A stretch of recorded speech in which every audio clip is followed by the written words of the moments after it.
मैं सानिया हूँ। मेरी उम्र 40 साल है और मैं एक शादीशुदा औरत हूँ। मेरी शादी इस वक्त हुई जब मैं 24 साल की थी। अल्लाह ने मुझे एक बेटे की माँ बनाया, लेकिन मैं आज भी जब आईने में खुद को देखती हूँ तो महसूस होता है कि वक्त ने मेरी खूबसूरती को और भी निकार दिया है। मैं एक स्मार्ट औरत हूँ। मेरे लंबे बाल, आंखों में काजल की लकीर और गोरी रंगत है। अक्सर मोहल्ले की औरतें कहती हैं कि सानिया, तुम पर तो शादी के बाद भी कोई फर्क नहीं पड़ा। लेकिन इंदर से मेरा दिल जानता था कि फर्क पड़ चुका था। मेरा शौहर इंजीनियर था। उसका तबादला एक दूसरे शहर में हो चुका था। नौकरी अच्छी थी, लेकिन मुसीबत ये थी कि वह हफ्ते में सिर्फ एक दिन घर आते थे, और जब वो आते तो सारा दिन आराम करते, खाने पीने की फरमाइशें करते, और फिर वही थकेन। मैं तड़पती रहती थी, लेकिन वो मेरे जज्बात समझने से कासिर थे। शुरू में मैंने अपने आप को काबू में रखा, लेकिन फिर वही बात, जब इंसान का दिल खाली रहने लगे तो वो कुछ ना कुछ तलाश कर लेता है। ये गर्मियों का मौसम था।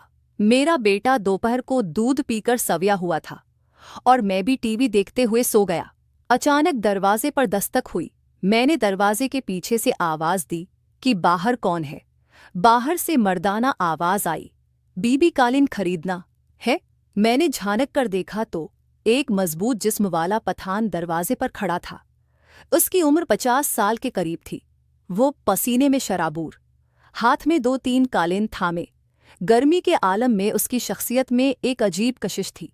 मैंने एक लम्हा सोचा, फिर कहा, भाई इंदर आ जाओ। वो कालीन उठाए अंदर आया। सहन में आकर कालीन जमीन पर रख दिए। मैंने दरवाजे के कोने से बाहर देखा। पूरी गली सुनसान थी।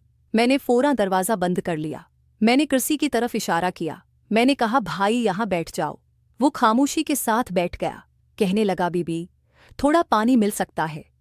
मैं किचन में गई और बोतल लाकर उसके सामने रखी। उसने गिलास भरकर एक सांस में पानी पिया। वो साथ साथ मुझे देख रहा था। ऐसा लग रहा था जैसे मेरी रखसार के अंदर तक झांक रहा हो। मेरा दिल जोर जोर से धड़कने लगा। मैं झुककर कालीन देखने लगी, लेकिन उसकी नज़रें मुसलसल मेरे जिस्म पर थीं। मैंने हल्की मुस्कुराहट के साथ कहा, इतनी गर्मी में तुम ये सब उठाकर फेरते हो, तुम्हारी बड़ी हिम्मत है। वो थोड़ा सा शर्माया, फिर आहिस्ता से कहने लगा, हिम्मत भी है बीबी, लेकिन कभी कभी इंसान को सिर्फ रोजी के लिए सब कुछ करना पड़ता है। मैंने उसके हाथ को गौर से देखा। सख्त और बहुत मजबूत थे। मुझे यूं लगा जैसे वो हाथ किसी औरत को छू लें तो वो कांप जाएगी। अचानक उसने सवाल किया। कहने लगा, बीबी, आप अकेली रहती हैं? इसकी बात सुनकर मेरा गला खशिक होने लगा। मैंने कहा, हाँ, मैं अक्सर अकेली रहती हूँ। मेरी बात सुनकर वो मुस्कराने लगा। इसकी मुस्कुराहट में अजीब जरात थी। मेरी सांसें तेज हो रही थीं। मुझे लग रहा था कि फ़ज़ा में कोई अनदेखा खेल शुरू होने वाला था। मैंने जानबूझकर उसके करीब जाकर उसके कालीन को हाथ लगाया। मैंने कहा, ये वाला अच्छा लग रहा है। उसने भी हाथ बढ़ाकर वही कालीन पकड़ा और पहली बार हमारी अंगुलियां एक दूसरे को छू रही थीं। मुझे एक झटका लगा। मैंने तेजी से अपना हाथ खींच लिया, लेकिन मेरे दिल के अंदर हलचल बहुत बढ़ चुकी थी।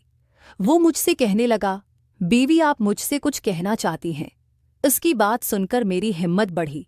मैंने उसकी आंखों में देखकर कहा, हाँ, वही जो एक औरत चाहती है और एक मर्द चाहता है। मेरी ये बात सुनकर उसकी आंखों में एक शेला भड़क उठा। वो उठ खड़ा हुआ। मेरा दिल काम पढ़ रहा था, लेकिन जिस्म जैसे खुद बुखुद रखने को तैयार नहीं था। मैंने कहा, पहले तुम नहा लो, तुमसे पसीने की बदबू आ रही है। वो मुस्कुराकर कहने लगा, हुसलहाना कदर है। मैंने हाथ के इशारे से उसे बाथरूम का रास्ता बताया तो वो अंदर चला गया। मैं तेजी से अपने कमरे में गई। कमरे में उस्परी किया, पर्दे खींचे और बिस्तर के कोने पर बैठ गई। मेरा दिल धड़क रहा था जैसे अभी सेना फाड़कर बाहर आएगा। थोड़ी देर के बाद दरवाज़ा खोला और वह तौलिया लपीटे कमरे में दाखिल हुआ। उसका चौड़ा सेना देखकर मैं हैरान हुई। ऐसा लगा जैसे कोई पहाड़ी शेर मेरे सामने खड़ा था। वो मुस्कुराता हुआ बिस्तर पर बैठा।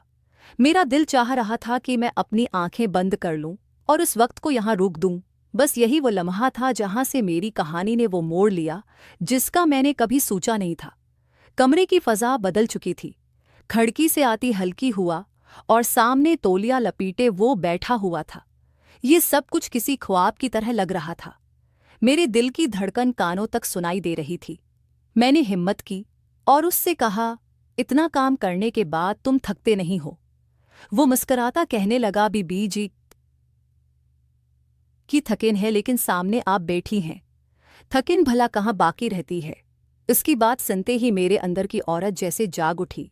उसकी बातों में वही गर्मी थी जिसकी मुझे कमी महसूस होती थी। शोर के होते हुए भी मैं जैसे अधूरी रहती थी, और आज अजनबी मुझे भरपूर तोजा दे रहा था। वो मेरे करीब आया, इतना करीब कि उसके जिस्म से उठती हुई खुशबू और गर्मी मेरे बदन को छूने लगी। वो कहने लगा, मेरे घर वाले बहुत दूर हैं, यहाँ तो सिर्फ मैं रोज़ी के लिए आया हूँ। कभी सोचा भी नहीं था कि ऐसी बात भी किसी से करूँगा। मैंने उसकी बात सुनकर अपनी नज़रें झुका ली, लेकिन मेरा दिल चाह रहा था कि वो मेरी तरफ देखता रहे। कमरे की खामोशी में बस दिलों की धड़कन थी। उसने आहिस्ता से मेरे हाथ पर अपना हाथ रखा। मैं कांप गई, लेकिन पीछे हटने के बजाय मैं खामोश बैठी रही। वो कहने लगा, बीबी जी, इंसान उनका नसीब कभी कभी ऐसे मौक़े देता है जैसे आज दिया है। मैंने आंख उठाकर उसको देखा। उसकी आंखों में ख्वाहिश की शिद्दत थी और मेरी आंखों में बरसों का हल्कापन। दोनों जज्बे एक साथ मिलकर ऐसी लहर पैदा कर रहे थे जिन्हें रोकना मुमकिन नहीं था। मैंने मुस्कुराकर कहा, पहले ये कालीन समेट लो, नहीं तो बच्चा जाग जाएगा तो बहुत मुश्किल होगी। वो हंसकर कहने लगा, आपको फिक्र है बच्चे की और मुझे आपकी फिक्र है। उसके अल्फाज मेरे दिल को छू। वो फिर मेरे करीब आया। मैंने महसूस किया कि उसकी कुर्बत मेरे अंदर तूफान जगा रही थी, जिस तूफान को मैं बरसों से दबा रही थी। दिल कह रहा था कि ये लम्हा बस यहाँ पर रख जाए। वो कहने लगा, अगर आप इजाज़त दें तो मैं आपसे एक बात कहूँ। मैंने नज़रें झुकाए हुए कहा, हाँ बोलो, क्या बात है? कहने लगा, आपकी आंखें जैसे किसी पहाड़ी चश्मे का पानी है। जितनी देर देखता हूँ इतनी ही प्यास बढ़ती है। उसकी बात सुनकर मेरा चेहरा सरक होने लगा। मैंने कमियत से मना छिपाने की कोशिश की, लेकिन दिल के अंदर एक लज्जत भर रही थी। कोई मुझे इस तरह देखे, इस तरह चाहे, ये सब मेरे लिए नया था। उसने धीरे से मेरा हाथ थामा। अब हमारी अंगलियां उलझ गई थी। मेरे होंठ कान पर रहे थे। मैंने पहली बार अपनी मर्जी से उसकी तरफ नज़र उठाई थी। मुझे ऐसे लगा जैसे दो दिलों के दरमियान एक दीवार टूट गई हो। मुझे इतना मज़ा आ रहा था कि मैंने उसके कान में कहा, आज ये दरवाजे के बाहर की दुनिया भूल जाओ। एक तरफ में थी बरसों की प्यासी और दूसरी तरफ वो था जिसके पास ताकत थी, चाहत थी। वो दिन मेरी जिंदगी का रख बदलने वाला दिन बन गया था। अगले दिन दोपहर का वक्त था। गर्मी बहुत थी और गली बिल्कुल सुनसान थी। मैं दिल ही दिल में सोच रही थी कि न जाने वो आएगा या नहीं। कल का दिन मेरी जिंदगी में तूफान ला चुका था। मैंने कभी सोचा भी नहीं था कि ऐसे अजनबी के साथ मेरा दिल लग जाएगा। दिल में अजीब कशमकश चल रही थी। वो अजनबी मेरी ज़रूरत बन गया था। मैं अभी यही सोच रही थी कि दरवाजे पर दस्तक हुई। मैंने दरवाज़ा खोला तो सामने कल वाला मंजर फिर ताज़ा होने लगा। आज वो मुतमईन लग रहा था। उसके हाथ में कालीन थे, लेकिन आंखों में कुछ और था। वो मुस्कराता हुआ अंदर आया। मैंने दरवाज़ा बंद किया। वो मेरे जिस्म को देख रहा था। मेरे दिल को अजीब लज्जत मिल रही थी। वो कहने लगा, बीबी जी, आपका इंतज़ार था। मैंने हल्की मुस्कुराहट के साथ जवाब दिया, और मुझे तुम्हारा इंतज़ार था। ये कहते हुए मेरी आवाज़ गाप रही थी। कमरे में जाते ही उसने कालीन एक तरफ रखे और मेरे करीब आकर बैठ गया। उसकी कुर्बत से फ़ज़ा में फिर वही कशिश फैल गई। मैंने हिम्मत करके कहा, कल जो हुआ वो सब मेरा राज है, किसी को पता ना चले। वो मेरी बात सुनकर मुस्कुराने लगा। मेरे दिल को सुकून मिला था। मैंने सोचा कि ये शख्स मेरे अंदर के खला को भर रहा है। कुछ देर हम खामोश बैठे रहे। फिर वो कहने लगा, आपकी आंखों में एक जादू है। उसकी बात सुनकर मैंने नज़रें चरा ली।